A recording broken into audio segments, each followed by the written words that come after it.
रामकृष्ण हरी मंडळी, एका नवीन ब्लॉगमध्ये तुमचं सर्वांचं हार्दिक स्वागत। आणि आज आहे आषाढी एकादशी। तुम्हा सर्वांना आषाढी एकादशीच्या हार्दिक शुभेच्छा। आणि आम्ही आमच्या घरी आषाढी एकादशी कशी साजरी केली आणि आमच्या विठ्ठल रुक्माईने आमची देवपूजा कशी केली हे तुम्हाला बघण्यासाठी आजचा ब्लॉग पूर्ण बघावा लागेल। मी सकाळची सगळी कामं उरकवतच होते, तोपर्यंत मम्मी देवपूजेला बसलेल्या होता। एकादशी असल्यामुळे आज स्वयंपाकाचं टेन्शन नव्हतं, त्याच्यामुळे निवांत पूजा चालू होती। आणि तोपर्यंत पप्पा बनवत होते विठ्ठल रुक्माईसाठी हार। कालच तुळशीची पानं मी तोडून ठेवलेली होती आणि काही फुलंही घेऊन आलेले होते, तर पप्पा त्या दोघांचा हार बनवत होते। विठ्ठलाला तुळशी हारच सर्वात जास्त आवडतो। मम्मींनी सुद्धा आज मस्त सागर संगीत पूजा केलेली होती, त्यामुळे देवाराही अगदी सुंदर दिसत होता।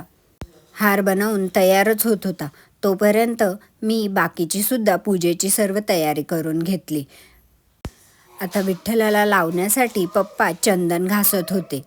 चंदनाचा छान असा लेप आम्ही विठ्ठलाच्या मूर्तीला लावणार होतो आणि बाकी पूजेची तयारी बघा किती सुरेख झालेली आहे। आणि माझं देव्हारा तर अगदी सुंदर दिसत होता।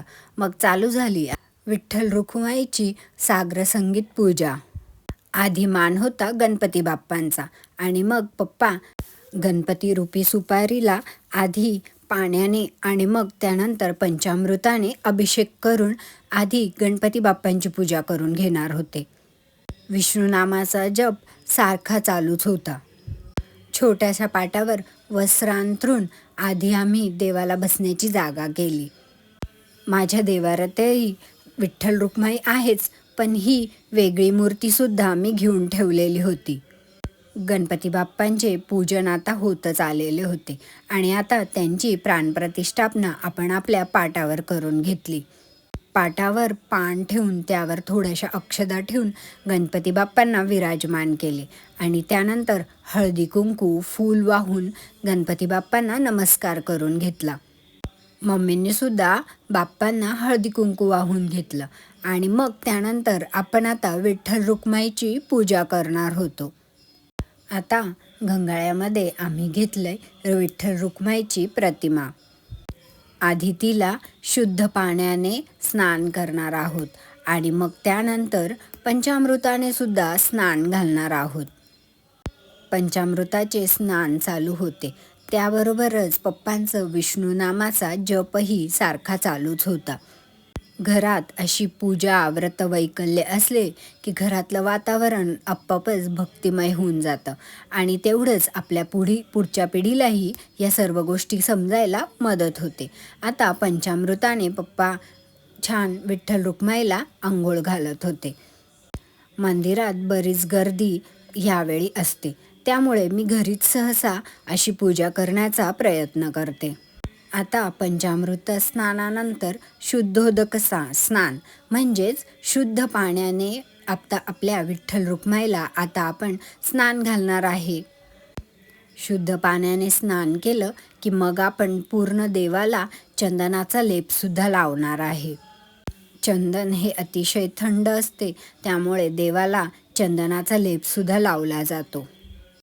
छानपैकी आता वस्त्राने आपण देवाला पुसून घेतलेलं आहे आणि मग त्यानंतर आपल्या चौरंगावर देवांची सुद्धा आपण प्राणप्रतिष्ठापना करून घेणार आहे। त्यासाठी थोडेसे तांदूळ आपण अगोदरच त्या पाटावर ठेवून घेतलेले होते। आता आपण विठ्ठल रुक्माईची सुद्धा पूजा करून घेऊया। मूर्ती लहान असल्यामुळे पप्पांनी ती शेवटी हातात घेऊनच चंदनाचा लेप लावला आणि तोपर्यंत आमचे रायासाहेबसुद्धा पूजा बघायला येऊन बसलेत। विठ्ठल रुक्माईला अगदी चंदनाच्या लेपाने पूर्णतः आम्ही भिजवूनच टाकलं आणि मग आता बाकीची सुद्धा पूजा आम्ही करणार आहोत। हार तर अगदी सुंदरच तयार झालेला होता। विठ्ठलाला चंदनाचा लेप आणि रखुमाईची मळवट भरून मग आपण पूजा करतो। पूजा झाल्यानंतर आता हळदी कुंकू आणि अक्षदा आपण देवाला अर्पण करणार आहे। मुलांनाही आपली ही संस्कृती पुढे पुढे कळलीच पाहिजे आणि त्यांनीही ती जपली पाहिजे. त्यासाठी हे असे उत्सव आपण आपल्या घरात केलेले छान राहतात. रायाला आणि मम्मींना बुक्कासुद्धा लावून घेतला. बुक्का हा विठ्ठलाच्या पूजेमध्ये असलाच पाहिजे, त्याशिवाय ती पूजा अपूर्णच म्हटली जाईल. आज आपल्या विठ्ठल रुक्माईची पूजा आमच्या घरचे विठ्ठल रुक्माई म्हणजेच मम्मी पप्पांनी केलेली होती. त्यामुळे आजची पूजा अगदी खास होती. रायाला मध्ये मध्ये मोबाईलची आठवणही यायची, त्यामुळे तो सारखा सारखा उठबैस करत होता. हळदी कुंकू वाहून झाल्यानंतर मग हार, दीप, धूप या सर्वांना दाखवण्यात येईल आणि मग आपण छानपैकी देवाची आरतीसुद्धा करणार आहे. विठ्ठल रुक्माईची आरती, त्यानंतर ज्ञानदेवाची, त्यानंतर तुकाराम महाराजांची, गणपती बाप्पाची, तर सर्वप्रथम आरती करावीच लागेल. पप्पांनी आता बनवलेला हार देवाला ते अर्पण करत होते. आषाढी एकादशी म्हटली की पाऊस हा पाहिजेच आणि तसाच पाऊस गेल्या 2-3 दिवसापासून सगळीकडेच होत होता. दुसरीकडे माझी उपवासाचे पदार्थ बनवण्याची लगबग सुरू होती. हार घातल्यानंतर आपले विठ्ठल रुक्माई अगदी सुरेख दिसत होते. अगदी पंढरपूरला गेल्यासारखंच वातावरण आज माझ्या घरात तयार झालेलं होतं. आता तुपाचा बनवलेला दिवा आम्ही देवासाठी प्रज्वलित करणार होतो. त्यासोबतच समईसुद्धा छोटीशी लावून घेतलेली होती. आता पप्पा सर्व देवांना ओवाळून घेत होते. तुपाचा दिवा दाखवल्यानंतर आपण छानपैकी आरती करून घेणार होतो आणि तसंच आम्ही नैवेद्यासाठी केळीसुद्धा आणलेल्या होत्या. असं म्हटलं जातं की एकादशीचे व्रत हे तुम्ही 100 गायी दान केल्यानंतर जे पुण्य तुम्हाला भेटते ते पुण्य एकादशीच्या व्रताने भेटते. त्यामुळे एकादशी व्रत नेहमी करत जावे. तर विठुरायाची फेवरेट तुळस विठुरायांना अर्पण केली गेली आणि मग अगरबत्ती, धूप हे सुद्धा देवाला दाखवले गेले. मी ज्या गावात राहते त्या गावामध्ये मोठं असं विठ्ठल रुक्माईचं मंदिरसुद्धा आहे, पण आज तिथे भली मोठी रांग असते. मी घरीच पूजा करून घ्यायला प्रेफरन्स देते. आता आपण छानपैकी नैवेद्यसुद्धा दाखवून घेतलाय. प्रेम कृपा जयाची सर्वांगी सुंदर सिंधुराची कंठी झळके महादेव जय मूर्ती श्रीराज मूर्ती दर्शन मात्रे मान स्वर्णे मात्रे कामना पूर्ती जय देव जय देव.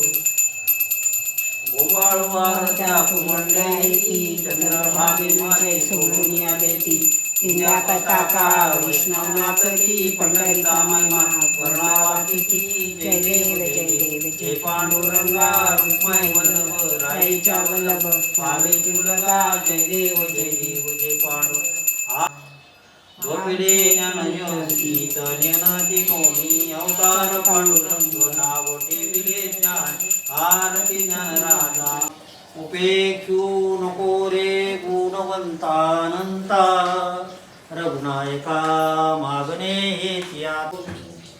जय जय रघुवीर गोपाल कृष्ण भगवान नवनाथ महाराज महापांडुरंगा पंढरीनाथ. मम्मी पप्पांची पूजा झाली होती. आता राया आणि रायाचे पप्पा दोघंही पूजा करून घेणार होते. राया पप्पा पूजा कशी करताय हे बघण्यामध्ये मग्न होता. मुलांना वडिलांचं आकर्षण हे वेगळंच असतं. पप्पांची ही पूजा आता होतच आलेली होती. आता वेळ होती आमच्या छोट्याशा रायाची पूजा करण्याची. सगळ्यांची पूजा शूट करत करत माझी पूजा बहुतेक करायची राहूनच जाईल असंच वाटायला लागलंय आता मला. आणि अजून फराळही बनवायचं बाकी होतं की. देव्हाऱ्यातल्या देवांना सुद्धा माझे मिस्टर तुळस वाहून घेत होते. रायाने त्यांनाही बुक्का लावायला लावला. बुक्का लावल्यानंतर अगदी सुरेख दिसत होते ते. घरातलं सर्व वातावरणच आज अगदी भक्तिमय झालेलं होतं. हळदी कुंकू वा व्यवस्थित. असं नाही बघ बेटा, असं घ्यायचं. रायाला पूजा कशी करायची हे मी सांगत होते आणि तो त्या पद्धतीने हळूहळू सगळी पूजा करतही होता. फूल पण वा बेटा, फूल पण दे. हात जोडा.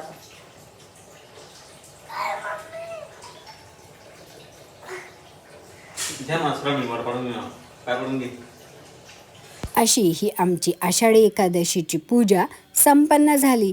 व्लॉग आवडला असेल तर नक्की लाईक, शेअर आणि कमेंट करा. बाय.